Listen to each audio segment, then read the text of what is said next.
Dzień dobry moi drodzy. Ten kot, którego widzieliście, miał znajdować się tu u mnie na kolanach, ale niestety z przyczyn naturalnych do tego nie doszło. Witam Was bardzo serdecznie, będę mówił bardzo szybko i to będzie bardzo krótki vlog, bo moja urocza asystentka, która jest za kamerą, możesz Patrycjo pomachać do widowni, dysponuje tutaj internetem, który niestety trzeba tak wyciskać z kabla, żeby on szedł szybciej. Także na szybko. Nagrałem niedawno takiego vloga, gdzie mówiłem o tym, że jest taka trochę afera z Metro Exodus, bo okazało się, że one zostaje wycofane ze Steama i będzie się znajdowało wyłącznie ekskluzywnie na platformie cyfrowej Epica, czyli Epic Games Store.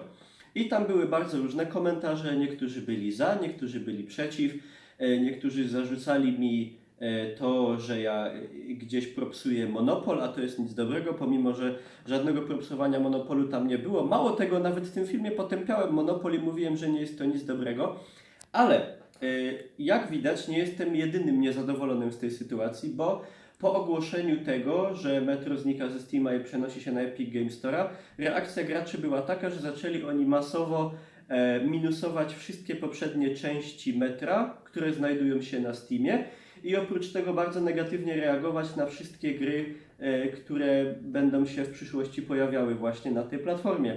Także jak widać, jakiejś dobrej roboty, myślę, dla deweloperów Metra to nie zrobiło. I sytuacja jest tym ciekawsza, że kontynuacja tej historii jest taka, że w świetle tych wydarzeń ostatnich i nawiązując do tych opinii właśnie graczy, szczególnie właśnie fanów Metra, ale nie tylko, jeden z deweloperów ze studia A coś tam 4, coś tam, tego ukraińskiego studia z Kijowa, które zajmuje się Metrem, jeden z deweloperów powiedział, no dosłownie nie przytoczę, ale sens jest taki, że jeżeli faktycznie gracze są tak niezadowoleni z tego, że to będzie ekskluzywne na platformę Epic Games Store i jeżeli przez to sprzedaż nowego Metra będzie słaba, no to następna część Metra po prostu się na PC nie ukaże. Także po prostu pan deweloper stwierdził, że on postanowi ukarać graczy tym, że następna część Metra nie pokaże się na komputerze. No, powiem Wam, że wnioski z tego możecie sobie już wysnuć sami. Ja tylko mam wrażenie, że pan deweloper chyba zapomniał, że on nie jest dobrodziejem i nie robi tego do nas, graczy, z dobrego serca, tylko to jest jego praca, biznes i on na tym zarabia pieniądze.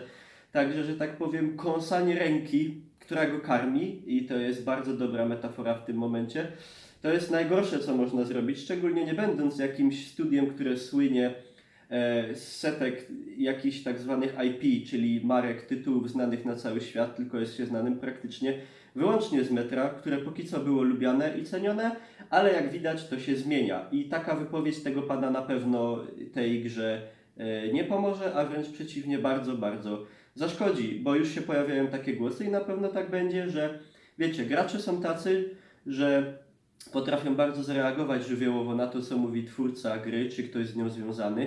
Na przykład tak było na przykładzie pana Patryka Zyderlunda, czyli byłego dyrektora kreatywnego EA, który już nie jest co prawda dyrektorem kreatywnym z różnych powodów, ale powiedział na temat Battlefielda 5 jeszcze przed premierą, nawiązując do tych też negatywnych głosy graczy, że jeżeli im się to nie podoba, to co oni robią w tej grze, no to po prostu możemy jej nie kupować. Tutaj pan deweloper Metra idzie krok dalej i on postanowił pogrozić graczom, że jeżeli im się nie podoba, no to po prostu już nie wydadzą na PC-ta następnej części. No, także studiu odpowiedzialnemu za Metro generalnie życzę wszystkiego dobrego, ale światłej przyszłości i jakiejś dobrej sprzedaży i efektów sprzedażowych Metra raczej nie przewiduję. I to tyle, żeby nie przeciągać. Dziękuję Wam pięknie za uwagę. Zostawcie suba, dzwoneczka, pokażcie mamie, tacie, rodzicom, kolegom, przyjaciołom ten film. Żegnam Was ja, świnka Pepa i Patty też. I kot też.